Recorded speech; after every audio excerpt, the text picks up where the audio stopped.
Hi, this is William Huang, and let's move on to the physiology portion of endocrinology.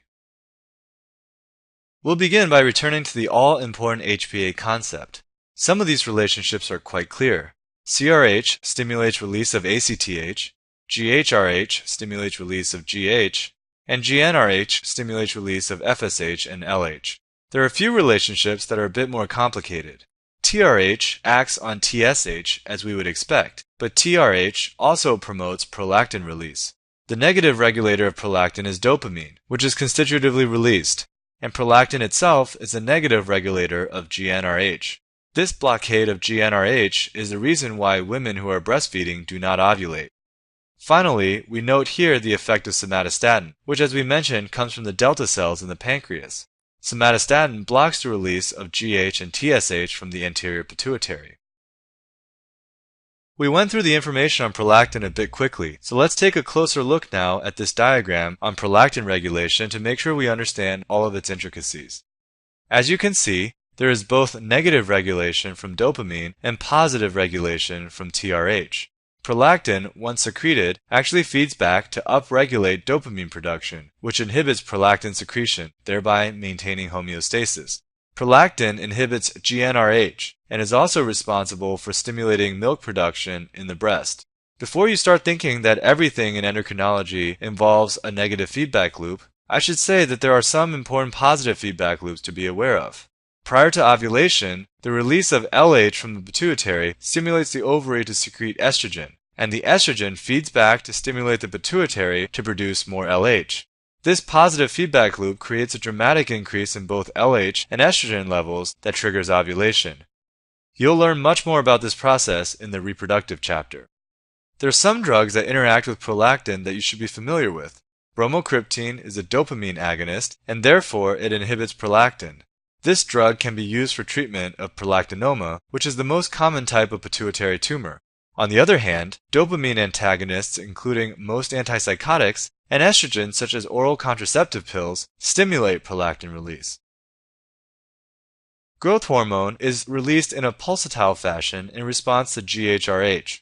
Secretion is higher during exercise and sleep, and is inhibited by glucose and somatostatin. Growth hormone promotes linear growth and increase in muscle mass via IGF-1, or somatomedin secretion. As one of the counter-regulatory hormones, GH is diabetogenic because it increases insulin resistance. Pituitary adenomas that secrete excess amounts of GH can cause acromegaly in adults whose growth plates have fused, or gigantism in children whose growth plates have yet to fuse. The layers of the adrenal gland were discussed in the anatomy section. And now we return to the adrenal to look in more detail at the chemical reactions occurring in the different zones. First, let's remind ourselves of the layers in the adrenal cortex. GFR for zona glomerulosa, zona fasciculata, and zona reticularis. As we mentioned with the mnemonic, as you move deeper into the adrenal, you go from salt to sugar to sex hormones. The second thing we'll do to familiarize ourselves with the diagram is to look at the starting and ending products. We begin at the top left with cholesterol. These are all steroid hormones, and cholesterol is the building block. Now let's look at our products. Aldosterone from the zona glomerulosa, cortisol from the zona fasciculata, and testosterone from the zona reticularis. You can see here at the far right that testosterone and its precursor, androstenedione, can be peripherally converted to the other sex hormones, including estrone, estradiol, and DHT, or dihydrotestosterone, which is a more potent androgen than testosterone. Now that we have a sense for where we are starting and finishing, let's take a closer look at how we get from one molecule to the next. If cholesterol is just sitting in the adrenal cortex, it doesn't have any motivation to change. What it needs is an enzyme to catalyze the process, desmolase, and that enzyme must in turn be activated by an external signal. In this case, it is circulating ACTH. There's a clinical correlation here as well. Ketoconazole, an antifungal agent, can actually inhibit the enzyme desmolase and prevent the entire process we are about to discuss from starting. When desmolase acts on cholesterol, the molecule is converted to pregnenolone. At this point, the molecule can either gain a hydroxy group and become 17-hydroxypregnenolone, or it can be oxidized to progesterone by 3-beta-hydroxysteroid dehydrogenase. You can follow the other steps and see the relevant conversions. A few other points to be made about the reactions here. Stop looking at the screen for a moment and ask yourself, what stimulates the production of aldosterone? If you don't know it immediately, here's a hint. It's part of the RAA system. Got it? The answer is angiotensin II. And if you look back at the screen now, you'll see that angiotensin II stimulates aldosterone synthase, which is responsible for catalyzing the final step in the aldosterone synthesis pathway. Over on the right side, you'll see the peripheral conversions of testosterone into estradiol or DHT. The relevant enzymes are absolutely critical for you to know because they are the target of several drugs and the boards love them. Testosterone is converted to estradiol by the action of aromatase. And aromatase inhibitors, such as anastrozole, are important drugs in the treatment of some types of breast cancer. The enzyme 5-alpha reductase converts testosterone to DHT, which binds to androgen receptors with a 100-fold greater affinity than testosterone. Inhibitors of 5-alpha reductase, such as finasteride, are used in the treatment of benign prostatic hyperplasia, or BPH. More on that in the reproductive lectures. Now let's consider the issue of enzyme deficiency diseases. The three major forms of congenital adrenal hyperplasia, or CAH, are highly tested concepts. Let's start by asking, why do the CAH enzyme deficiencies lead to bilateral hyperplasia? Well, all of these conditions result in decreased cortisol production. Therefore, less cortisol is available to negatively feed back and inhibit further release of ACTH. The end result is that the body tries to increase cortisol production by releasing more ACTH to stimulate the adrenal cortex. However, elevated ACTH cannot overcome an enzyme deficiency, so the main effect of ACTH is trophic. ACTH stimulates tissue growth and hyperplasia, not hypertrophy. The first deficiency is that of 17-alpha hydroxylase, which is enzyme A in the diagram. You can see how, if the rightward pointing arrows depicting the role of this enzyme are blocked, the only product the adrenal gland can make is aldosterone. Hence, patients with 17-alpha hydroxylase deficiency have high aldosterone levels, resulting in hypertension and hypokalemia, while the cortisol and sex hormone levels are too low. In XY patients, the lack of DHT results in pseudohermaphroditism, people who have ambiguous external genitalia and male internal reproductive structures, including undescended testes. In XX patients, the external genitalia and internal reproductive structures are female, but low sex hormone levels prevent development of secondary sex characteristics. Let's move on to the second form of CAH, 21-hydroxylase deficiency. This is actually the most common of the three forms of CAH. As you can see from the diagram, if there is a deficiency in 21-hydroxylase, noted as B, then the steroid precursors cannot move down the pathway to become mineralocorticoids or glucocorticoids. The only option is to convert to sex hormones. So these patients end up with overmasculinized phenotypes, pseudohermaphroditism for genetic females. Because there is limited aldosterone production, these patients also suffer from hypotension and hyperkalemia. In the newborn setting, patients often present with hypovolemic shock. Lastly, we have 11-beta hydroxylase deficiency. This enzyme is noted as C on the diagram. Similar to 21-hydroxylase deficiency, there are abnormally low levels of aldosterone and cortisol. Both forms of CAH feature masculinization.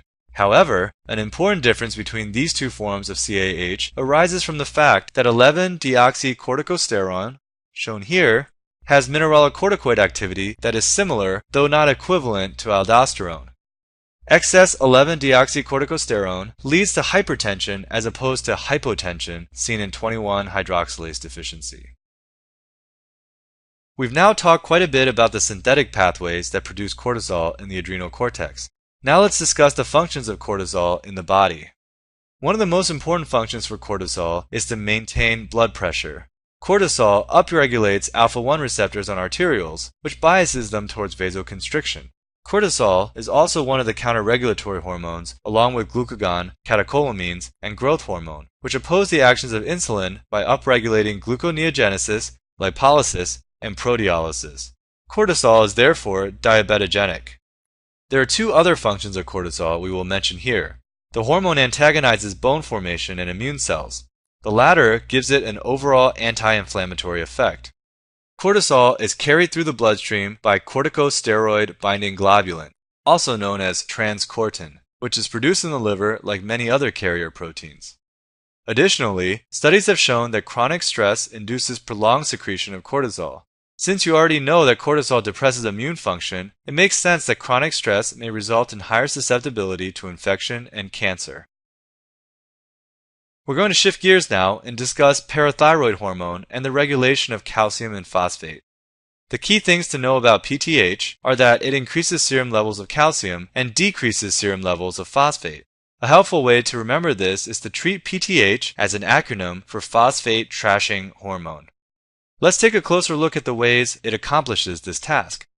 PTH is produced by the chief cells of the parathyroid gland. When ionized calcium levels in the blood are low, the parathyroid gland releases PTH to increase calcium. One function of PTH is to increase bone resorption of both calcium and phosphate. Interestingly, PTH directly stimulates osteoblasts rather than osteoclasts because the latter have no PTH receptors. PTH binding to osteoblasts increases their expression of rank L and decreases their expression of OPG, the latter of which is an inhibitor of rank L. Rank L on osteoblasts bind to rank on osteoclast precursors, stimulating them to fuse, forming new osteoclasts that are capable of resorbing bone. The other action of PTH occurs in the kidney. First, PTH directly causes increased reabsorption of calcium in the distal convoluted tubule. Simultaneously, it causes decreased reabsorption of phosphate in the proximal convoluted tubule. Lastly, PTH stimulates 1-alpha hydroxylase in the proximal tubule of the kidney, which increases the production of active vitamin D, the 1,25-dihydroxy form, also known as calcitriol, and this goes on to increase intestinal calcium and phosphate absorption. Once again, the overall effect of PTH is to increase calcium and decrease serum phosphate. A final aspect of the hormone that is important to know is that it can be affected by serum magnesium concentration. When the magnesium concentration is low, PTH secretion is increased, but this effect is reversed if the serum magnesium is extremely low. This low magnesium state is seen in patients with diarrhea and alcohol abuse, as well as those taking aminoglycosides or certain diuretics. Now, we already started to discuss vitamin D above in relation to PTH, but let's concentrate on just vitamin D for the moment. This is a critical vitamin with important functions in mineral homeostasis. The D3 version comes from sun exposure, and the D2 version is ingested from plants. The liver is responsible for hydroxylating each version at the number 25 position, and the kidney is responsible for hydroxylating at the number 1 position. Hence, generating the active form of vitamin D, known as 1,25-dihydroxy vitamin D, requires both a functional liver and kidney. You might see a question on the boards where you need to make the connection between vitamin D deficiency and some forms of kidney disease. We now know where vitamin D is coming from and how it is modified in the body, but what exactly does it do? Its main function is to increase the absorption of calcium and phosphate from the GI tract, and additionally, vitamin D acts to increase bone resorption of calcium and phosphate. Like PTH, it increases serum calcium levels, but in contrast to PTH, it increases phosphate levels as well. There are two forms of vitamin D deficiency. In children, it is known as rickets. In adults, it is called osteomalacia. More on that in the musculoskeletal lectures. Vitamin D production is stimulated by increased PTH, decreased serum calcium, and decreased serum phosphate. Not surprisingly, vitamin D also exhibits feedback inhibition on its own production. Another aspect of the calcium story comes from the hormone calcitonin. This molecule is usually not relevant to normal calcium homeostasis, but it is sometimes used as a drug to combat hypercalcemia. The function of calcitonin is to decrease bone resorption of calcium. We like to say that calcitonin tones down serum calcium levels, though repeated studies in humans show that its effects are minimal at best. The endogenous source of calcitonin is the parafollicular or C cells of the thyroid gland, and secretion is increased by high serum levels of calcium.